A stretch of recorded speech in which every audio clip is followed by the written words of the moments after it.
नमस्कार साथियों।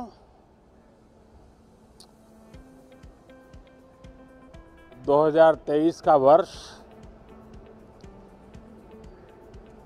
आज बजट सत्र का प्रारंभ हो रहा है और प्रारंभ में ही अर्थ जगत के जिनकी आवाज को मान्यता होती है, वैसी आवाज चारों तरफ से सकारात्मक संदेश लेकर के आ रही है। आशा की किरण लेके आ रही है, उमंग का आगाज लेकर के आ रही है। आज एक महत्वपूर्ण अवसर है।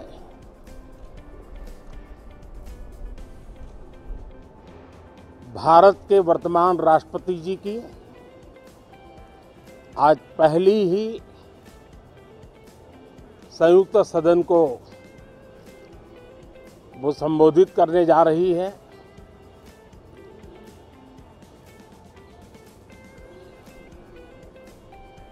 राष्ट्रपति जी का भाषण भारत के संविधान का गौरव है, भारत की संसदीय प्रणाली का गौरव है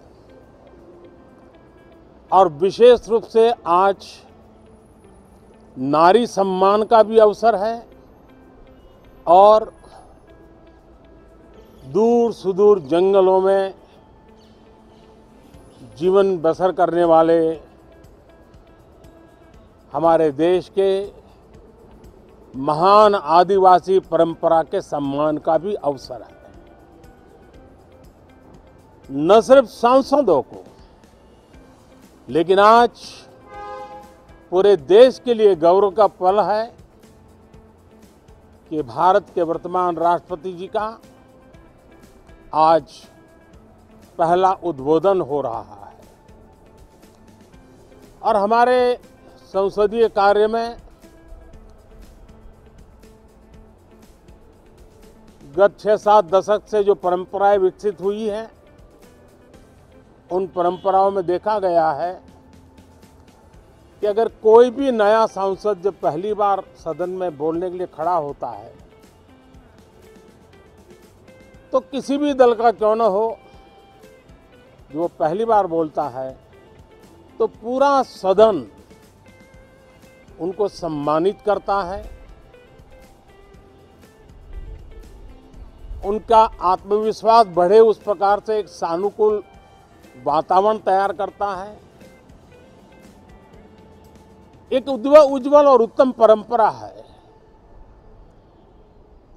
आज राष्ट्रपति जी का उद्बोधन भी पहला उद्बोधन है। सभी सांसदों की तरफ से उमंग, उत्साह और ऊर्जा से भरा हुआ आज का ये पल हो, ये हम सबका दायित्व है। मुझे विश्वास है हम सभी सांसद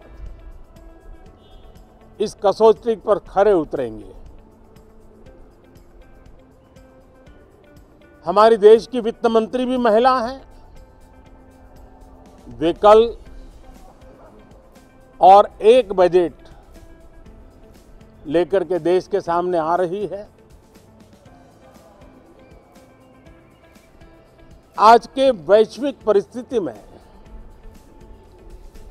भारत के बजट के तरफ न सिर्फ भारत का लेकिन पूरे विश्व का ध्यान है। डावाडोल विश्व की आर्थिक परिस्थिति में भारत का बजट भारत के सामान्य मानवी की आशा आकांक्षाओं को तो पूरा करने का प्रयास करेगा ही, लेकिन विश्व जो आशा की किरण देख रहा है उसे वो और अधिक प्रकाशमान नजर आए मुझे पूरा भरोसा है निर्मला जी इन अपेक्षाओं को पूर्ण करने के लिए भरपूर प्रयास करेगी। भारतीय जनता पार्टी के नेतृत्व में एनडीए सरकार, उसका एक ही मकसद रहा है, एक ही मोटो रहा है, एक ही लक्ष्य रहा है और हमारी कार्य संस्कृति के केंद्र बिंदु में भी एक ही विचार रहा है, इंडिया फर्स्ट, सिटीजन फर्स्ट। सबसे पहले देश, सबसे पहले देशवासी, उसी भावना को आगे बढ़ाते हुए ये बजट सत्र में भी तकरार भी रहेगी, लेकिन तकरीर भी तो होनी चाहिए। और मुझे विश्वास है कि हमारे विपक्ष के सभी साथी बड़ी तैयारी के साथ, बहुत बारीकी से अध्ययन करके सदन में अपनी बात रखेंगे।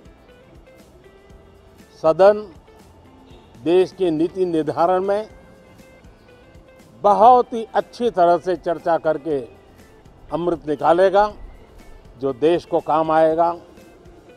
मैं फिर एक बार आप सबका स्वागत करता हूं, बहुत बहुत शुभकामनाएं देता हूं। धन्यवाद।